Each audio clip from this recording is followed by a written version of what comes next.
My online film student kept filming the same dead tree. Written by Panasit. Last semester, a film student named Jacob submitted a video that made me so horrified that I called the dean at 1 a.m. She advised me to turn the clip over to the police. I teach filmmaking at an art college in Maryland. During the COVID lockdown in late 2020, my filmmaking course was online. My usual assignment would have had the students go out and film any setting.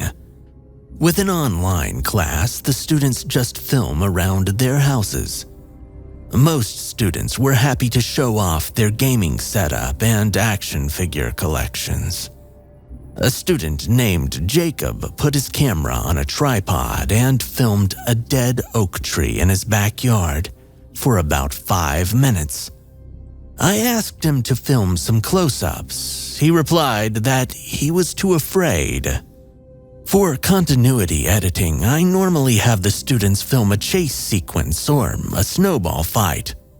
For online students, they just filmed themselves cooking or playing with their pets. Jacob submitted a video of himself tying a noose. He then hung a mannequin on the same dead oak tree. I started to get creeped out, but I had to put on a brave face. Horror and film students always go hand in hand. I didn't want to appear like I was easily spooked. I jokingly asked Jacob if he was no longer scared of getting close to the tree. He said that he wanted to scare it. I asked who, and he replied, "The jester." For the next assignment, Jacob submitted a clip of a man who I thought was Jacob, wearing a medieval jester costume and a smiling mask, dancing around the dead oak tree. It was in black and white and was beyond disturbing. I'm used to horror movies being submitted to me by students, but those were gory and wild and fun. This clip was just eerie.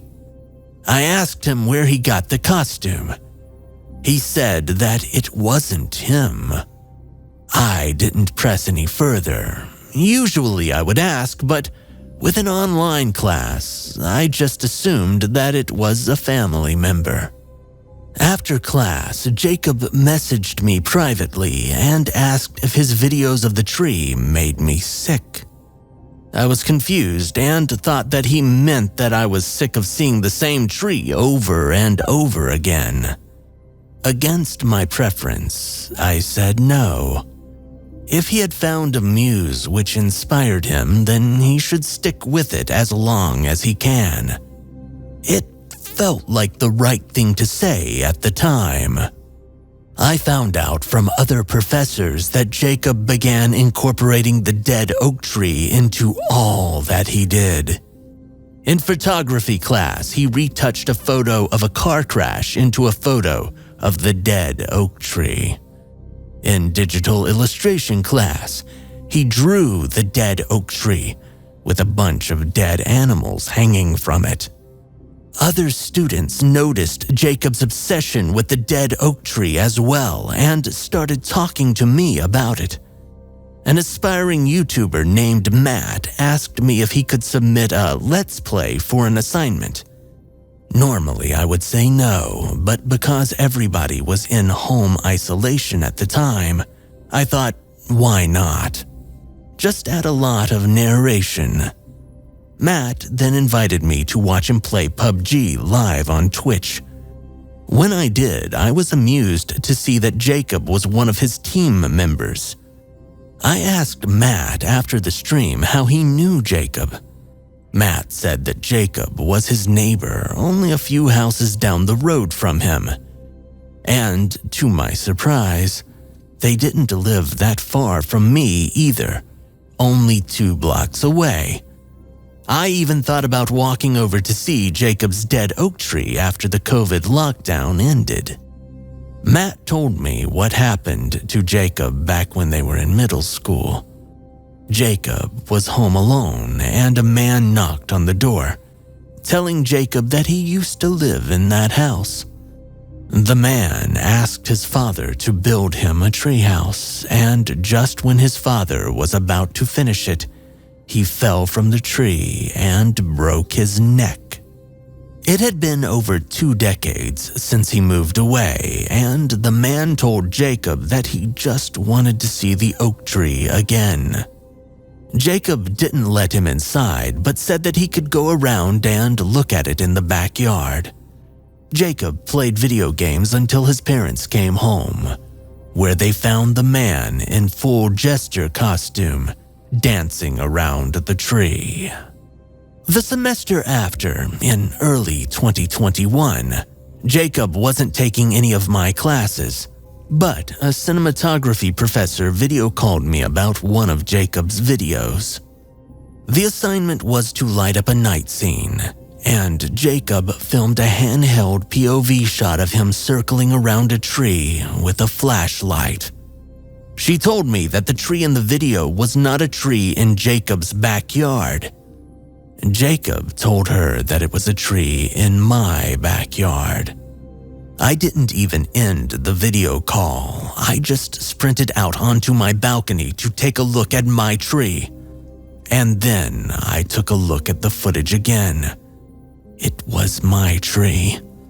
I was so frightened I could throw up. I video called Jacob immediately. I asked him to turn on his camera so that we could talk face to face. Without sounding angry, I asked him why he was in my backyard. He explained that he cut down his dead oak last semester. The dead oak tree that was featured in his work after that had always been my tree. That's when I realized that none of his works that featured the tree after my class was a video. Jacob had used the photo of my tree that he had found on my Facebook profile. Jacob said that an entity wearing a jester costume had been sneaking into my backyard, slowly killing my tree. I didn't notice that my tree was dying because it was during the winter time. Jacob was at my house that one time trying to capture the jester on camera. He did it once during the mise en scène assignment, and that was when he knew that it was not just him who saw it. I was frustrated and scared, but I didn't want to upset him. I told him that he should have told me if he was coming over. A few days later, at about 11 p.m., Matt was live streaming and I watched him on Twitch. I was shocked to see Jacob burst through Matt's bedroom door. He was covered in cuts and bruises. There were shards of glass all over his body, and his shirt was soaked in blood. Fresh blood was still dripping down from his forehead. Matt fell out of his chair screaming at the top of his lungs, rightfully freaking out. I'll give Matt credit for not cursing and chasing Jacob out of his room. Matt asked Jacob what was wrong. Jacob looked into the camera and asked if I was watching. He told me to look in my backyard, that the jester was there. There were about 20 people in the chat. Some of them were my students. I added a dependable student in chat asking her to call 911, and I told Matt to render basic first aid to Jacob. I went outside to look and I was shocked to see a car crashed into my tree. I hadn't heard anything because I was wearing headphones, and apparently none of my neighbors did either. I couldn't even see the car until I turned on my backyard light. But the crash was a big one. The car was totaled and there were shards of broken glass everywhere. Nothing was on fire and the car's engine was not on. Just when I was about to call the police, I got a notification that someone had uploaded a large file to our department's file storage. I opened it. It was a video clip that was said to be uploaded by Jacob's username. It showed Jacob placing a camera on the back seat of his car. He turned from his driver's seat and stared into the camera.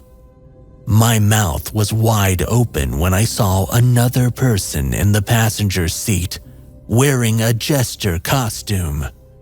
Without turning back around to face forward, Jacob, still looking into the camera, just stepped on the gas and crashed into my tree.